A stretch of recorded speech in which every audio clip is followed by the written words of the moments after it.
singkatnya ini hadis diriwayatkan oleh sahabat Ibnu Abbas radhiyallahu taala anhuma, menyampaikan satu pesan luar biasa bahwa Nabi SAW satu waktu itu mendengar semacam suara pintu terbuka, ya kan? Kemudian setelah itu beliau menengok ke langit, tiba-tiba pintu langit terbuka. Ya. Secara singkatnya ya turun malaikat Jibril alaihissalam, lalu menyampaikan kabar gembira kepada Rasulullah SAW. Abshir bin Nuraini, ya, kata malaikat Jibril alaihissalam, ya aku berikan kabar gembira dengan datangnya dua cahaya, ya kan? Dua cahaya ini khusus diberikan kepada Muhammad SAW dan tidak pernah diberikan pada nabi-nabi sebelumnya. Nah, apa itu dua cahaya itu? Surah Al-Fatihah dan penutup surah Al-Baqarah. Ya, nanti di hadis terusannya kalau kita baca itu detailnya itu dua ayat terakhir surah Al-Baqarah.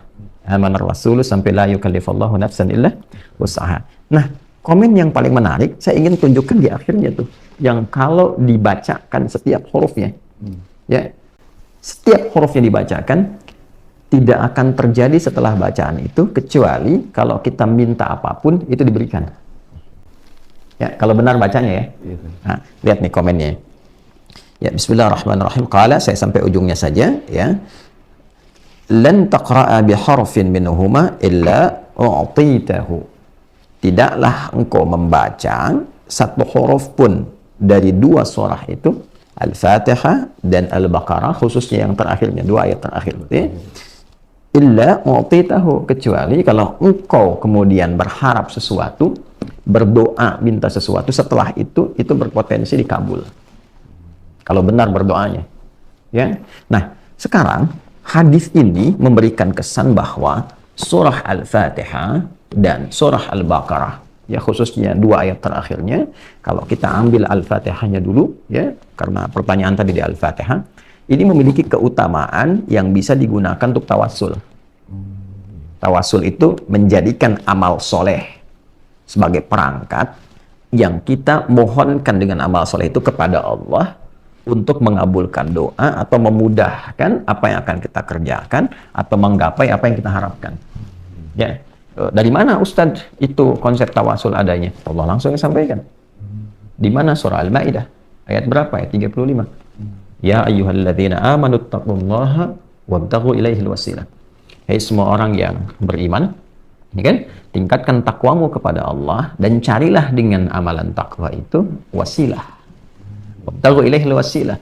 Jadi kalau rezeki misalnya ingin sesuatu, ya, yang dimudahkan oleh Allah, mau kerja nih dapat kemudahan, istri mau lahiran tadi kan, nah, biasanya fitrah kita kan minta berdoa kan, ya kan?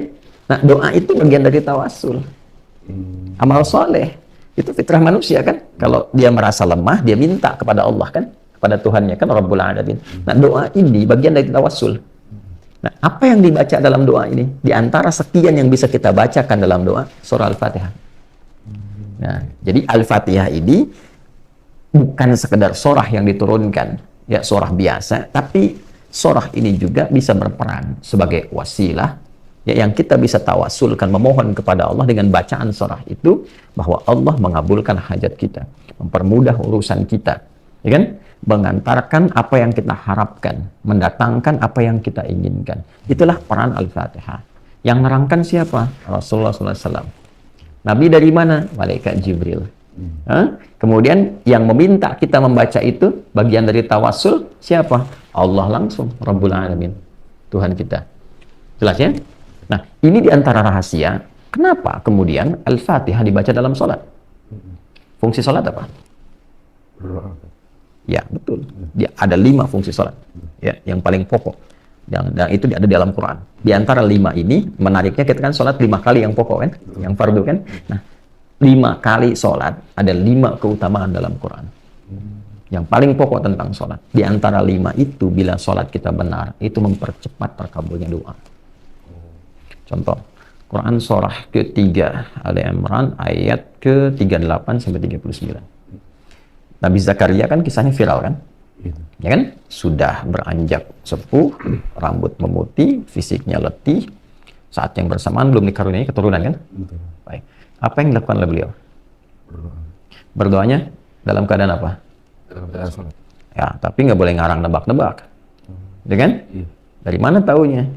Nah, kembalikan ke ayat tadi. Al-Baqarah, Ali Imran, Quran surah ketiga Ali Imran ayat 38 sampai 39. Hunalika da'a Zakaria rabbah. Di mihrab Maryam itu, di mihrab tuh, Nabi Zakaria berdoa, bermohon kepada Rabbnya, pada Allah Subhanahu wa taala. Qala rabbi habli min ladunka dzurriyyatan thayyibah innaka sami'ud du'a. Ya Allah, banyak orang memvonis bahwa istriku tak mungkin punya keturunan. Secara medis, maaf, divonis monofos dan mandul. Karena itu aku bermohon kepadamu saja yang tidak punya batas dalam pemberian. Sifat Allah tuh Wahhab. Kalau kita minta hab, itu pemberi tanpa batas. Engkau pasti mendengar doa hamba. Lalu turun ayat 39. Fanadathul malaikatu wa huwa qa'imun yusalli fil mihrab. Setelah doa itu selesai dilakukan, itu belum selesai sholatnya, baru doanya selesai. Belum selesai sholatnya, ya, baru doanya tuh. Ya, tiba-tiba turun malaikat, sedangkan doa itu masih dipanjatkan, berdiri dalam sholat. Qa'imun yusalli fil mihrab. Sedang berdiri, masih berdiri, belum selesai sholat. Turun malaikat, ya, menyampaikan apa? Annallaha yubashshiruka bi Yahya. Allah kasih kabar gembira, doa kamu dijawab, kamu akan punya anak. Bahkan namanya langsung dari Allah, Yahya.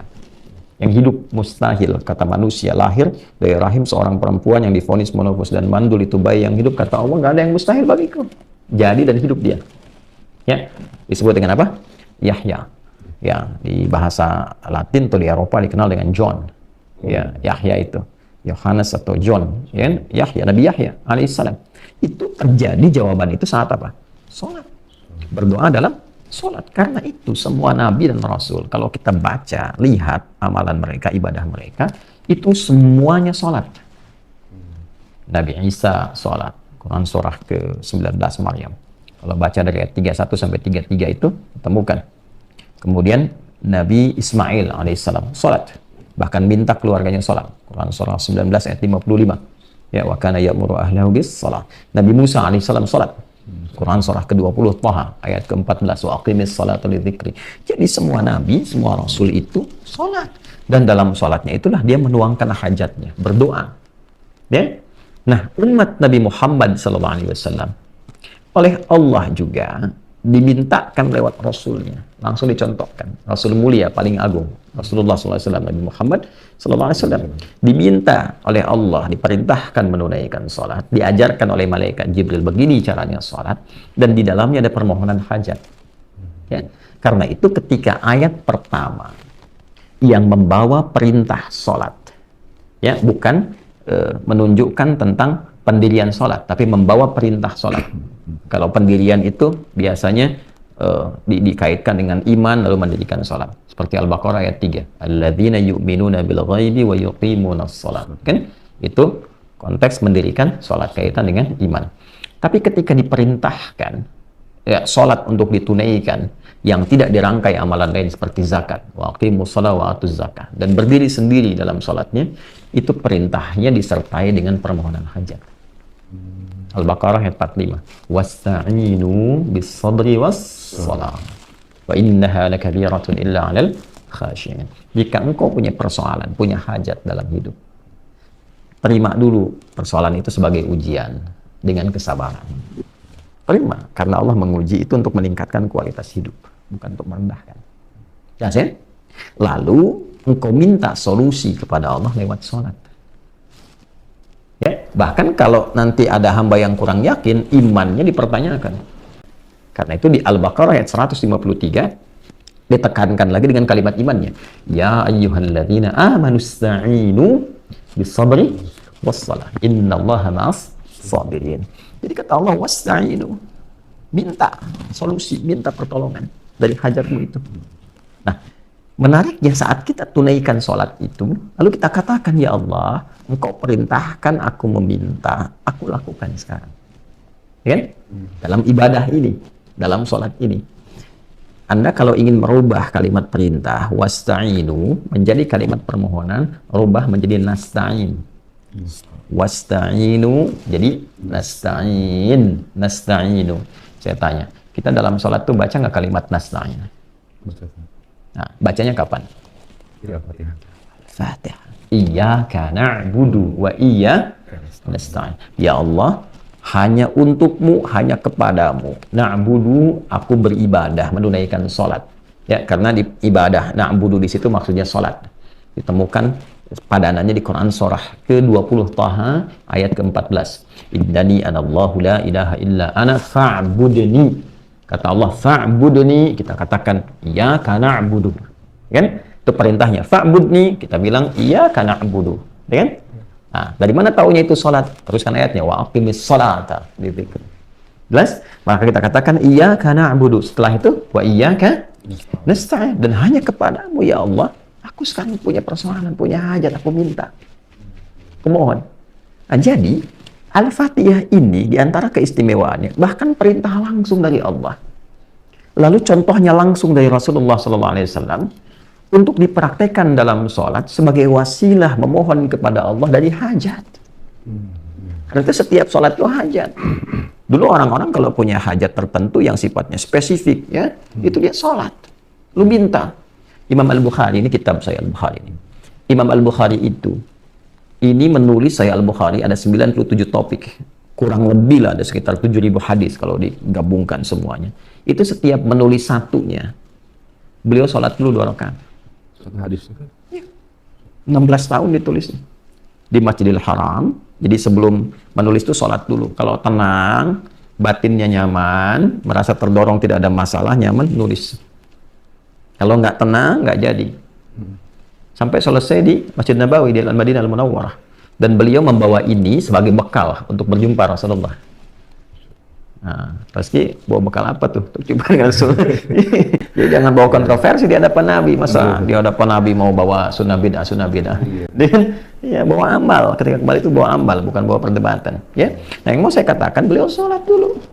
Ya, mempraktekkan ini.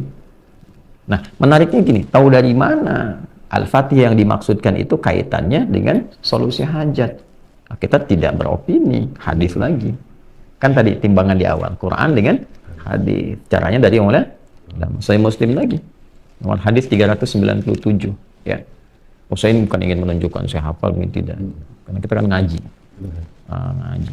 Kau mau baca, lihat sendiri, 397. Nah, ini ya.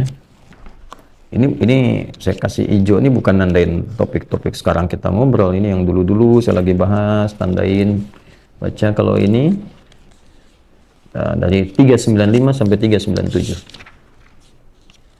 Kalau Khalad tadi bin Rafi' kita sudah bahas. Nah, ini ya. Coba kita mulai dari 395-nya dulu. 392, 94, 95. Nah, ini ya. Coba tuh lihat tuh. Ya. Ya, ini Kitabus Shalah, topik nomor 4 ya. Nah, ini nomor 395. Dari sini dulu nih.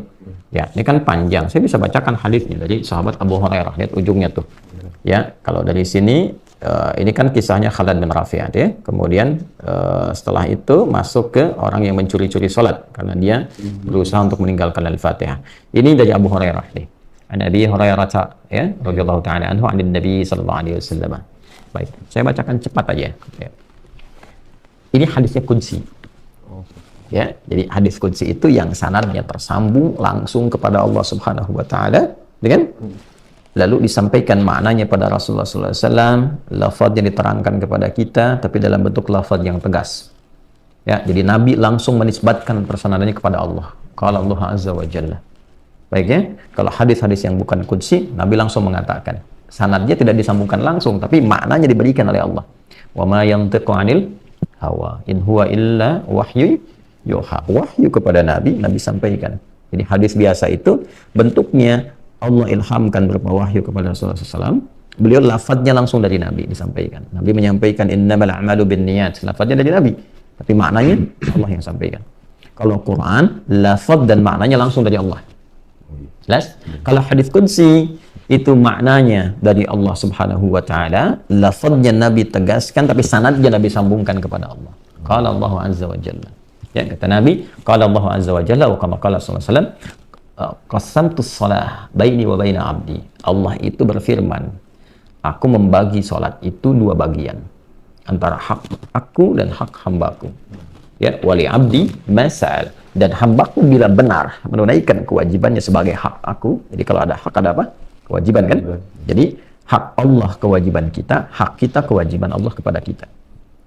Saking adil dan rahman rahimnya Allah itu, padahal Allah tuh mudah saja mengatakan sholat loh, kita hamba. Tapi karena rahman dan rahimnya, ya menjelaskan kenapa engkau mesti sholat.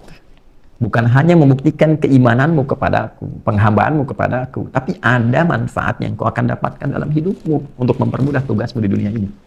Maka aku bagi dua bagian, kata Allah dalam sholat itu. Ya, kemudian ada bagianku, ada bagianmu nih. Wali abdi masa'al. Kalau engkau benar menunaikan kewajibanmu itu, aku berikan kewajibanku untuk memberi kepadamu apapun yang kau inginkan. Ya, selama itu baik untuk urusan dunia akhiratnya. Jadi ada posisi dalam sholat itu yang kalau kita benar, itu Allah mengabulkan apapun yang kita minta. Selama itu ada maslahat dunia akhirat. Jelas? Baik, kapan itu dimulai?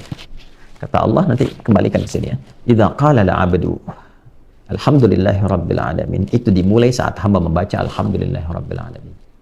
Qala Allah azza wa jalla, Allah menjawab, hamadani 'abdi, hambaku sedang memujiku. Wa idza qala al-'abdu ar-rahmanir rahim. Kalau hambaku berkata ar-rahmanir rahim, qala Allah azza wa jalla, athna 'alayya 'abdi. Hambaku sedang menyanjungku. Wa idza qala al-'abdu malik yaumiddin. Kalau hambaku berkata malik yaumiddin, qala Allah azza wa jalla, Allah kemudian menjawab, majjalani 'abdi, hambaku sedang mengagungkanku. Perhatikan, idza qala al-'abdu iyyaka na'budu wa iyyaka nasta'in.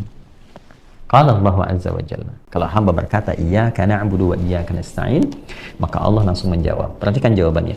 Hadza baini wa baina 'abdi wa li 'abdi ma sa'al. Ini perjanjian antara aku dengan hambaku, dan kalau hambaku benar sampai bacaan ini, apapun yang dia minta aku berikan. Jelas? Nah, saya kasih gambaran gini. Razki, saya kasih waktu 1 menit. Ya. Untuk minta apa saja diberi. Ya. Kira-kira mau minta apa? Minta kalau 1 menit. Jadi itu ya. Panjang loh 1 menit itu. Betul. Ya, apalagi kalau saya katakan cuma 5 detik. Iya. Banyak yang diminta kan? Iya.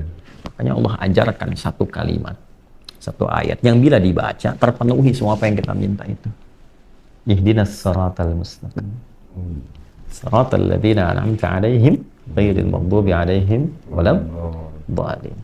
Itu permintaannya para nabi, orang soleh, orang siddiq. Itu ada di An-Nisa ayat 69. Wa may yuti'illaha war rasul fa ulaika ma'al ladzina an'ama Allahu 'alaihim minan nabiyyin was-siddiqin wasyuhada'i was-shalihin wa hasuna ulaika rafiqa. Gitu. Jadi kembali ke sini saya ingin katakan Al-Fatihah itu istimewa. Karena istimewa, Allah perintahkan kita sholat baca Al-Fatihah. Di antara faidahnya apa? Manfaat keistimewaannya. Supaya saat baca itu kita punya hajat terkabulkan. Mudah. Itulah sebabnya Anda sholat dari subuh ke zuhur kan nggak mungkin nggak punya masalah. Ya kan?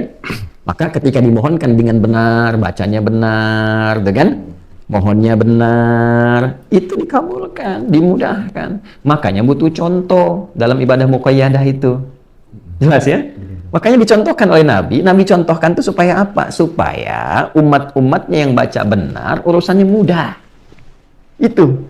Gitu ya? Makanya butuh contoh. Tapi kalau bukan di ibadah yang sifatnya muqayyadah, ya lawannya itu mutlaqah, tidak perlu dicontohkan. Karena apa? Momentumnya nggak terjadi setiap kali ada berkesamaan dengan waktu sholat. Kan umum sifatnya. Oh masa ujian harus bersamaan dengan waktu sholat? Rapat bersama? Kan nggak mungkin kan? Ya kan? Nggak selamanya harus sama gitu. Ya, ada ujian, yang ini rapat, yang ini kemudian ada mau pengajian, yang ini peresmian pembangunan.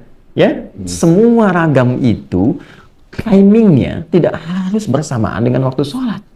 Ya kan? Bisa jadi berbeda. Karena itulah Al-Fatihah. Itu selain bisa dibaca muqayyadah dalam sholat yang terikat rukun, syarat, waktu, dan tempat, itu bisa dibaca umum di setiap keadaan. Iya, bebas saja. Karena apa? Dia punya sifat umum, yaitu sifat-sifat tawassul. Itu sifat yang digunakan perantara untuk memohon kepada Allah kebaikan-kebaikan.